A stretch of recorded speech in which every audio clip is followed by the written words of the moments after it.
Hi guys, welcome back to Axis and Allies, the Garrison, with another episode of the YouTube Wars. It's Russia's turn. What's going to happen now? I know that during the last turn, uh, Sire Blood, commanding the Germans, surprised everyone when he turned around his army in Leningrad and turned it back, actually in Archangel, okay, and turned it back and performed a sea lion operation where he invaded Scotland, successfully invaded Scotland. Okay, so now this was something that was totally unexpected. I mean, at least I was surprised. I really didn't think that Sire would go in the opposite direction, but you know, it is what it is. I was not the only one. I'm not sure. I know that everyone else in my group was definitely surprised. Okay, and so were many of you. It was actually a move that was very nicely pulled off by Sire Blood.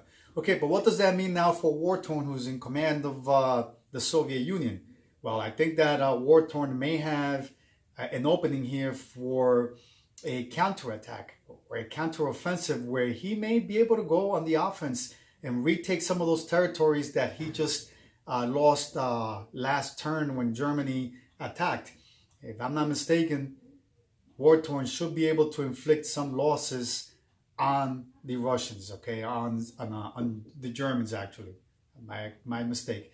Anyway, guys, another thing, I would like to appreciate the fact that you guys are definitely stepping up, making your commentaries. I'm trying to do my best at answering and getting back to all of you. It's not always easy, but I am trying to, okay? I do appreciate the fact that you guys make the commentaries. I'm also thinking that if I have the time, I would like to do a segment with a question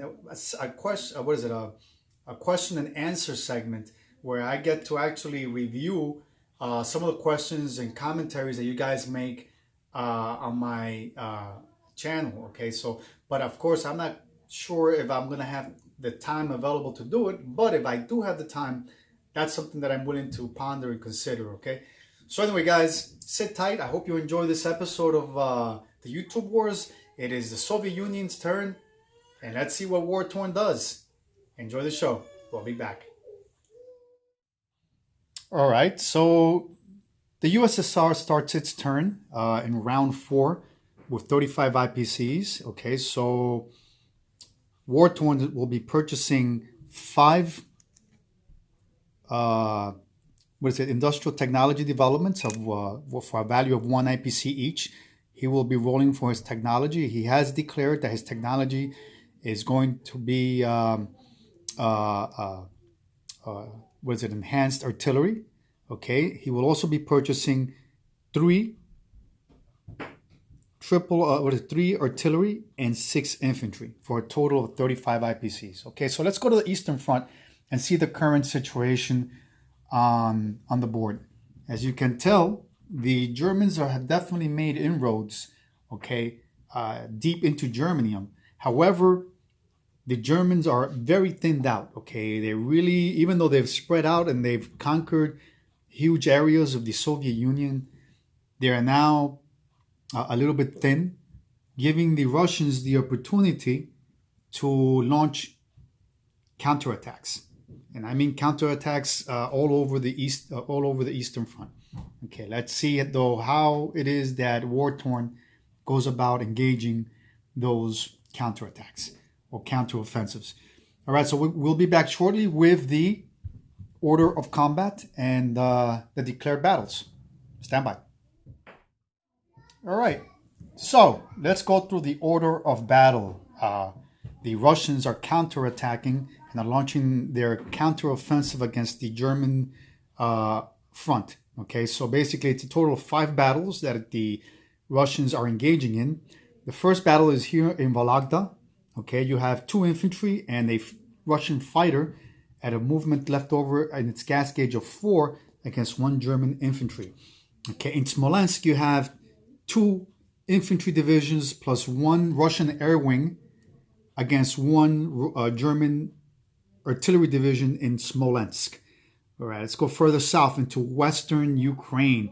You have 2 armored divisions, 1 mechanized infantry division, and 1 Russian squadron, fighter squadron, attacking two German divisions of one armor and one artillery plus one AAA. Okay, further south into Ukraine, you have a total of three regular infantry divisions, one mechanized infantry division, and four artillery divisions attacking. A total of, I believe, two German regular infantry divisions, three artillery divisions, and one mechanized infantry division defending. All right, these are the battles that. I think I went over all 5 battles. Let's see how things turn out for the Russians in their counteroffensive against the German Blitzkrieg. All right, we'll be back shortly. All right, so here we are with the results of battle, okay, as well as the non-combat movements and placements. Okay, I'm going to try to do all 3 at the same time. Reason being because a good portion of War-Torn's video footage was lost because of a technical issue that he was having with a recording device that he recently purchased.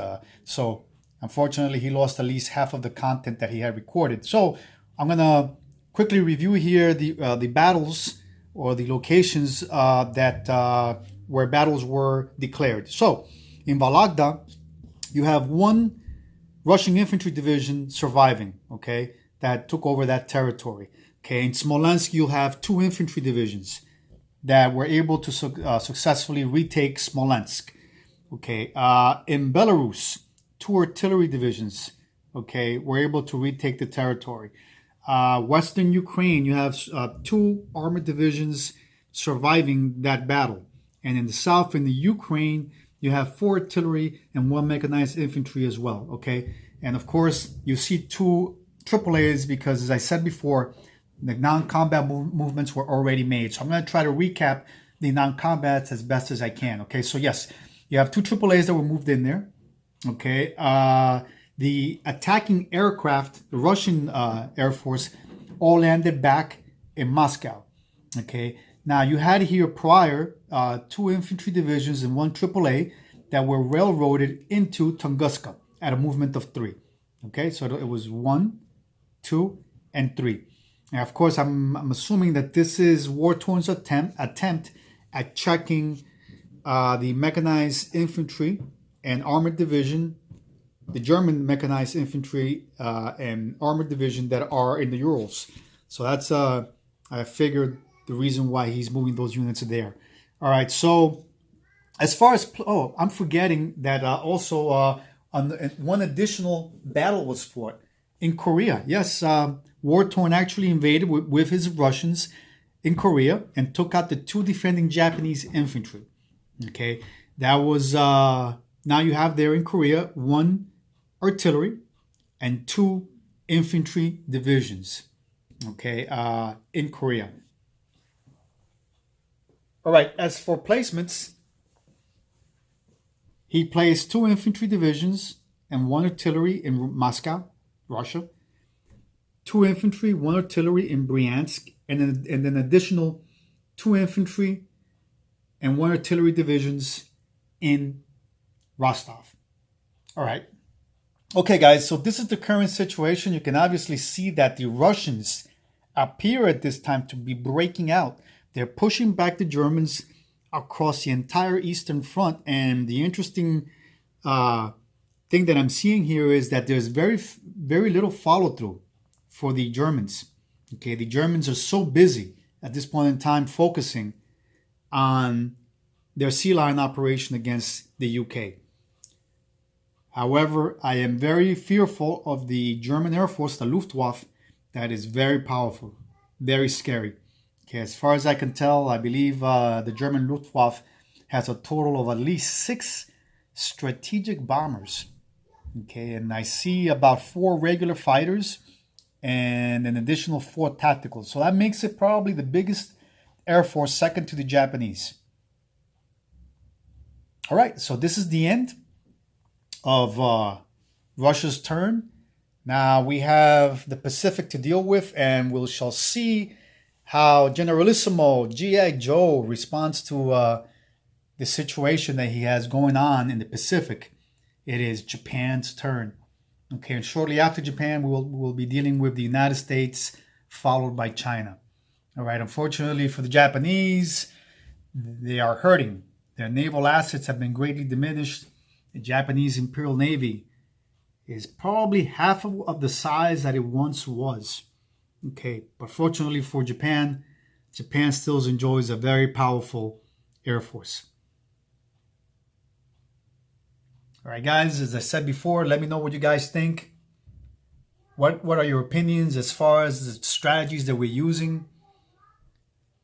Are they the right strategies? Did I do the right thing by going with a Pacific strategy and not an Atlantic strategy? Or do you guys agree or disagree? Let me know. I want to hear what your thoughts are.